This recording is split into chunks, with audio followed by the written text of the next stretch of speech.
Hey guys, I'm going to create a very quick 7-Eleven vlog here in Korea. Let's go! Kapoy! Kapoy! So first may ATM machine dito. May kainan area. Ito guys, coffee.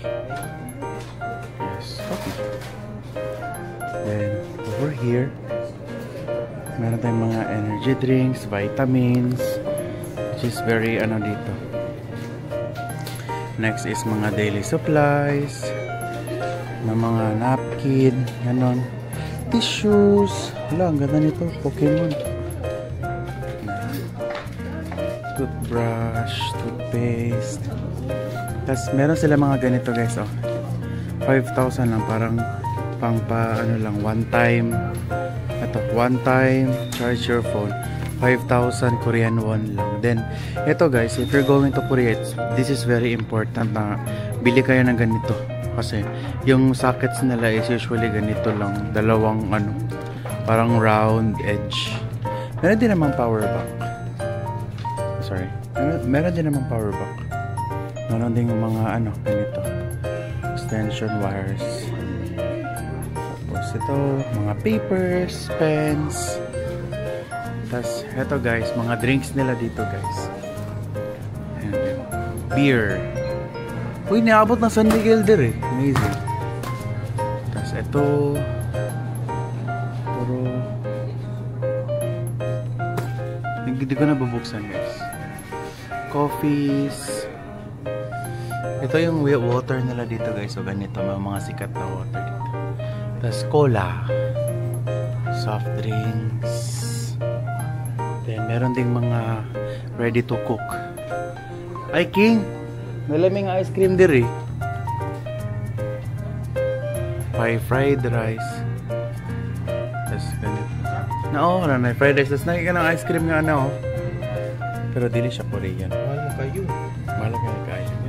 1,000. It's very expensive. Tapos, meron ding coffees dito, guys. Yan. Yan. Quick vlog na lang po. Noodles, mga noodles, ramen, ramyon, basta. Tapos ito sikat ito dito no. Banana ito siya, na-try ko. Tapos ito strawberry. Yakult? Yun yung original ata. Ano siya? Saan na siya, Yakult? Dili, pero masyag milky siya. Lactofit? O, libang taan na. Okay na po. Tapos ganito yung mga nila guys, sandwich. Ay, saan mo ha? Napili ko. Yan na ko na po. Ay, gani, sorry.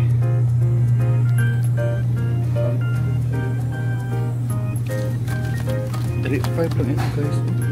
3.5 Korean won. Ito, 3.5 Korean won. Pwede na talaga siya pang breakfast. Ito, 3.5 din.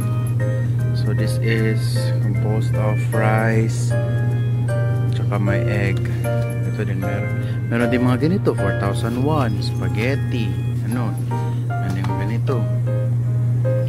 Pero din sa baba, medyo expensive na siya onte, 5,700, pero okay na din guys. Pwede na din pang breakfast. Yan. Tapos meron din coffees dito guys, usually sa Philippines. Kaya dito yan siya. Bili ka lang ng ice. Next is, punta tayo sa mga breads. Pwede din. Ito, mga ganito. Meron din mga chocolates.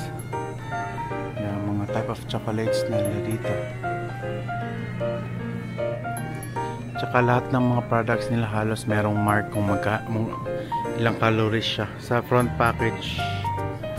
Ito guys, isa pinaka mga favorite ko. Ganito yung rice nila dito guys.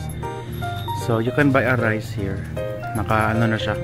Ganitong lalagyan. Then, i-heat mo na lang siya sa microwave. Then, may cook rice ka na. Super sarap na kanilang rice. Meron silang ganitong klaseng rice.